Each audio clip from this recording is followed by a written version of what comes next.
Grace and peace, family. I hope everybody's feeling blessed today.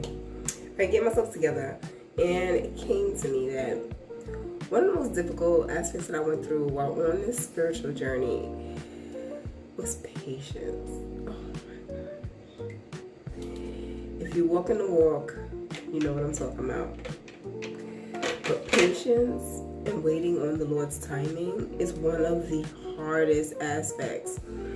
I can't even tell you how many times I worked on projects, completed tasks, and I'm ready to roll it out. I'm like, Lord, I'm ready to look at this. And God is like, wait. And I'm like, wait, no. People need this. People need this. God, I got this. It's like, no, not yet. And now you're standing there looking like a child who is waiting for dinner and trying to get a snack because you're starving. That look.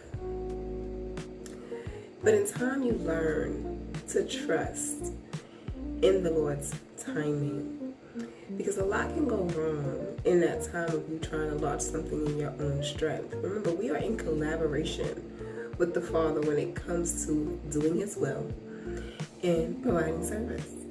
Yes, He'll have you do it in your way because He wants it to be authentic and genuine and completely identify with you.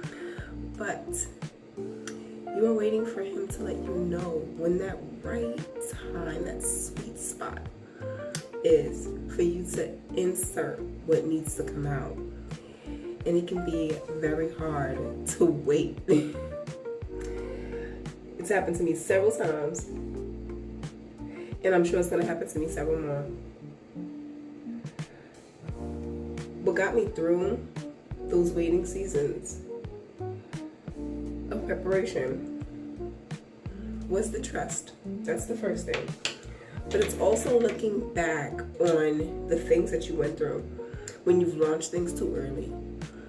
What has happened? When you waited on the Lord, what has happened?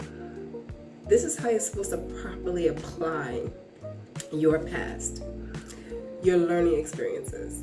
How did it work out when you did certain things one particular way and when you switched it up? And use that as your point of reference going forward. I found I had way more success with my programs when I waited for God to signal me on when to drop it. I noticed that when I felt someone needed a program and they weren't fully ready, how the program could not work for them. Because mentally they need to be in a completely different place, and there were steps that needed to be taken beforehand. So all of these you want to consider when it comes to moving forward, when it comes to trusting and being patient with the Father. He's never going to allow you to be left there like, oh yeah, you're still holding that. Yeah, go ahead and launch it. No, it's never going to be one of those moments. It's always done in divine timing, and it's always perfect. I've noticed there's never been a time that it wasn't perfect, except for when I did it in my own strength. So, if you are struggling with patience, not knowing how to wait on the Father,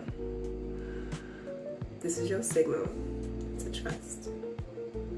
Internally, you know when it's not ready, and you know when you're forcing, and anytime you force a project out and the Lord has not co-signed on it, it's not going to go the way you want it to.